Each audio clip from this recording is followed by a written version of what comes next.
ಇನ್ನು ಇಂಥವೆಲ್ಲ ಮಾತುಗಳಿಗೆ ಇಂಬು ಕೊಡೋ ರೀತಿಯಲ್ಲಿ ಮುಖ್ಯಮಂತ್ರಿ ಡಿ ಕೆ ಶಿವಕುಮಾರ್ ಮಾತಾಡಿದ್ದಾರೆ. ಯಾವ ಪಾನ್ನ ಎಲ್ಲಿಡ್ತಾರೆ ಅಂತ ಹೇಳೋಕ್ಕಾಗತ್ತಾ ಅಂತ ಕೇಳಿದ್ದಾರೆ ಡಿ ಕೆ ಶಿವಕುಮಾರ್. ಚೆಸ್ ಗೇಮ್ನ ರಾಜಕಾರಣದಲ್ಲಿ ಯಾರು ಚೆಸ್ ಗೇಮ್ನ ಯಾವ ಪಾಯಿಂಟ್ ಎಲ್ಲಿಡ್ತಾರೆ ಅಂತ ಯಾರು ಹೇಳ್ತಾರಾ?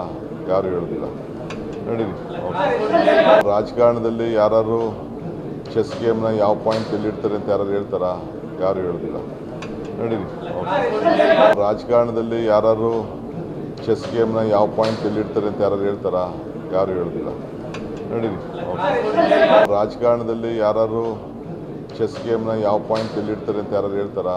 ಯಾರು ಹೇಳೋದಿಲ್ಲ. ಸೊ ಇದು ಡಿ ಕೆ ಶಿವಕುಮಾರ್ ಅವ್ರ ಮಾತು. ಯಾವ ಪಾನನ್ನು ಎಲ್ಲಿಡ್ತಾರೆ ಅಂತ ಹೇಳೋಕ್ಕೆ ಸಾಧ್ಯನಾ?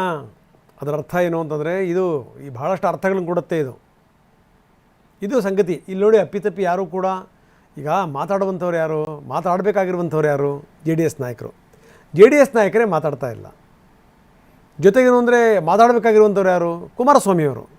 ಕುಮಾರಸ್ವಾಮಿಯವರೇ ಮಾತಾಡ್ತಿಲ್ಲ. ದೇವೇಗೌಡರಂತೂ ಇದಕ್ಕೆ ಸಂಬಂಧಪಟ್ಟಂಗೆ ಮಾತು ಕೂಡ ಆಡಿಲ್ಲ. ಅಂಥದ್ರಲ್ಲಿ ನೋಡಿ, ರಾಜಕೀಯ ಅಂತಂದರೆ ಇದೇನೇ. ಆಯಾ ಸಂದರ್ಭದಲ್ಲಿ ಆಯಾ ಸ್ಟೇಟ್ಮೆಂಟ್ಗಳು ಯಾವ ರೀತಿ ಲಾಭ ತಂದುಕೊಡುತ್ತೆ ಅನ್ನೋದು ಮಾತ್ರ ದೃಷ್ಟಿಯಲ್ಲಿರುತ್ತೆ.